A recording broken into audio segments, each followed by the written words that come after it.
युद्ध के 11वें दिन राष्ट्रपति पुतिन ने आखिरी कसम ले ली है। क्या है वो कसम आपको बताएंगे, लेकिन सबसे पहले इस वक्त की बड़ी खबर आपको बता दें। यूक्रेन के राष्ट्रपति ज़ेलेंस्की ने कुछ देर पहले दावा किया है कि रूस ने विनित्सिया शहर पर जबरदस्त हमला बोला है।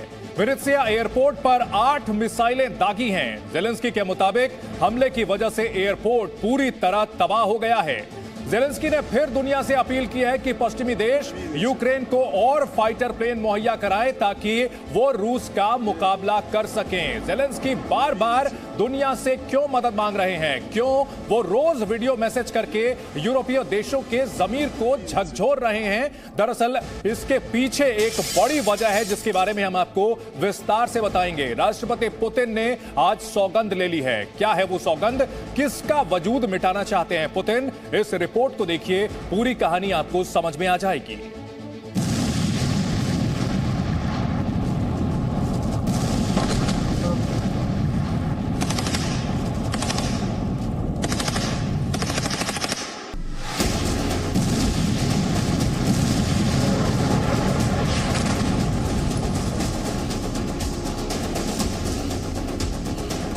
यूक्रेन पर हमले का 11वां दिन है। मिसाइलें बरस रही हैं।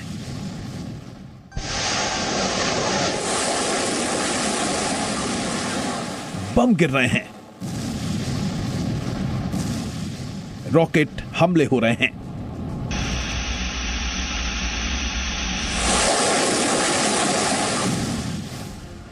लेकिन रूस के लिए जीत अब भी बहुत दूर दिखाई देती है। पुतिन यूक्रेन पर कब्जे को लेकर बहुत बेकरार हैं। हर गुजरते दिन के साथ पुतिन की बेचैनी बढ़ती जा रही है। लेकिन अब ऐसा लगता है कि पुतिन ने ठान लिया है कि यूक्रेन की इमारतों को कब्रिस्तान बना देंगे। ऐसा हम क्यों कह रहे हैं, आगे आपको यूक्रेन से आई तस्वीरें दिखाएंगे जिसे देखकर आप चौंक जाएंगे। लेकिन उससे पहले सुनिए पुतिन की यूक्रेन को वो ताजा चेतावनी जिससे यूक्रेन तो परेशान है ही, पूरी दुनिया सहमी हुई है। रूस के राष्ट्रपति व्लादिमीर पुतिन ने चेतावनी भरे लहजे में यह भी कहा कि यूक्रेन नहीं सुधरा तो उसका भविष्य खतरे में होगा। यानी दूसरे शब्दों में कहें तो पुतिन साफ धमकी दे रहे हैं कि यूक्रेन का वजूद ही मिटा दूंगा।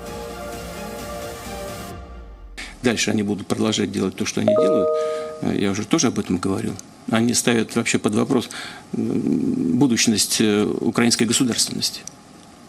И если это произойдет, это будет целиком и полностью на их совести. पुतिन की ये कोरी धमकी नहीं है। पुतिन जो कहते हैं वो करते हैं।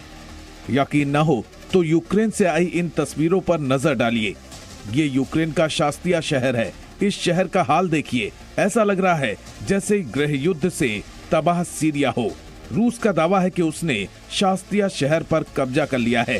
रूस का कहना है कि शास्तिया शहर पर कब्जे के बाद ड्रोन से ली गई ये तस्वीरें हैं। खुद रूस ने ये वीडियो जारी किया है। वीडियो में सिर्फ और सिर्फ बर्बादी के निशान दिखाई दे रहे हैं।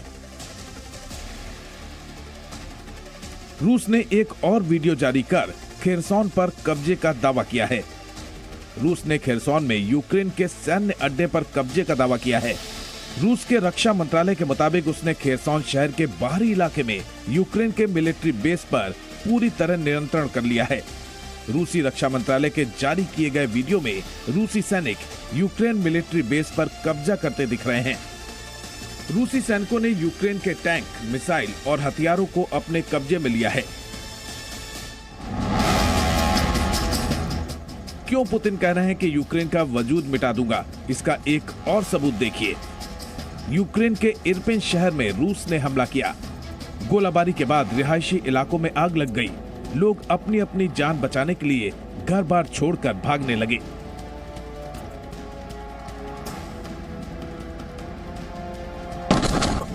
रूस के हमले का एक और वीडियो देखिए। ये वीडियो कार में जा रहे एक शख्स ने मोबाइल फोन पर रिकॉर्ड किया।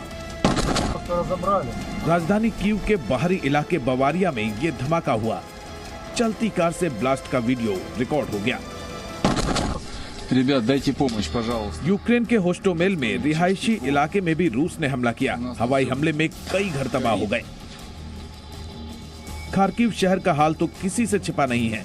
शहर जैसे खंडहर में तब्दील हो चुका है। शनिवार की रात भी रूस ने खार्किव में एक बिल्डिंग को निशाना बनाया। मिसाइल अटैक से बिल्डिंग में आग लग गई, पूरी तरह तबाह हो गई।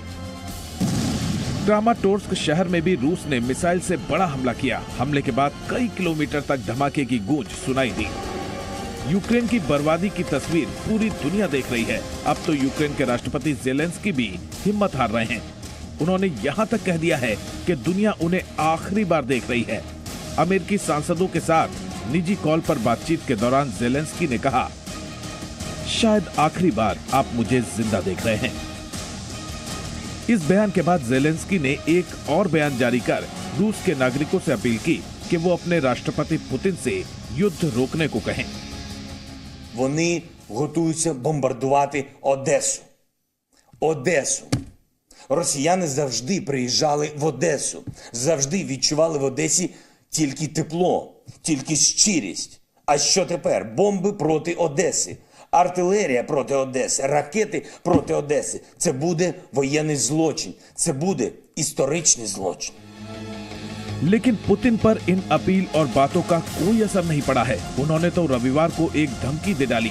कहा, जो देश यूक्रेन के वायु क्षेत्र को नो फ्लाइंग जोन घोषित करेंगे, उन्हें रूस के खिलाफ युद्ध में शामिल माना जाएगा। पुतिन ने कहा है कि यूक्रेन को नो फ्लाइंग जोन घोषित करने पर दुनिया को महाविनाशकारी परिणाम झेलने पड़ सकते हैं। ब्यूरो रिपोर्ट, जी मीडिया।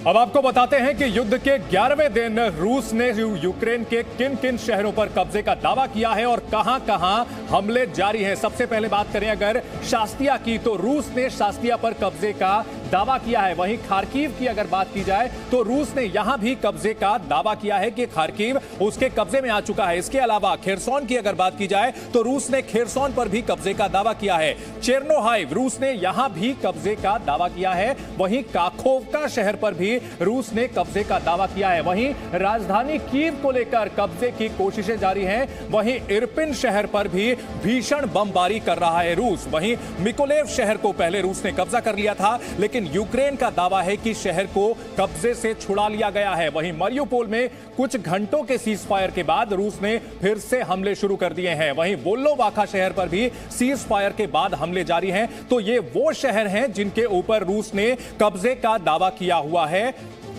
और लगातार अगर बात की जाए तो रूस का हमला जारी है और आपको उस जगह के पास भी हम लेकर के चलेंगे जहां पर रूस लगातार हमले कर रहा है। और इस बीच पुतिन का दावा है कि वो लगातार तब तक हमला करते रहेंगे जब तक कि यूक्रेन सरेंडर नहीं कर देता, और अगर सरेंडर नहीं करता है तो यूक्रेन का नामो निशान मिटा दिया जाएगा। और इस वक्त की बड़ी खबर आपको बता देते हैं जो कि रूस यूक्रेन युद्ध से जुड़ी हुई है। यूक्रेन के मारियुपोल में सीज फायर रुका है। मारियुपोल जहां पर जबरदस्त लड़ाई चल रही है, वहां पर सीज फायर रोका गया है। मारियुपोल में सीज फायर का ऐलान किया था कि रूस ने कुछ घंटों के लिए गोलाबारी रोकी थी ताकि लोगों को निकाला जा सके, और मारियुपोल में सीज फायर रुकने की खबर आ रही है।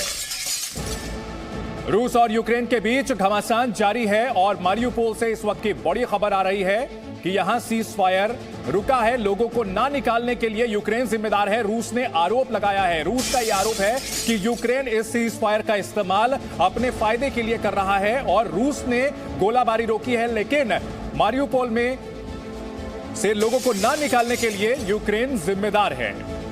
Presenting B News app, available on Google Play and App Store. Download it now.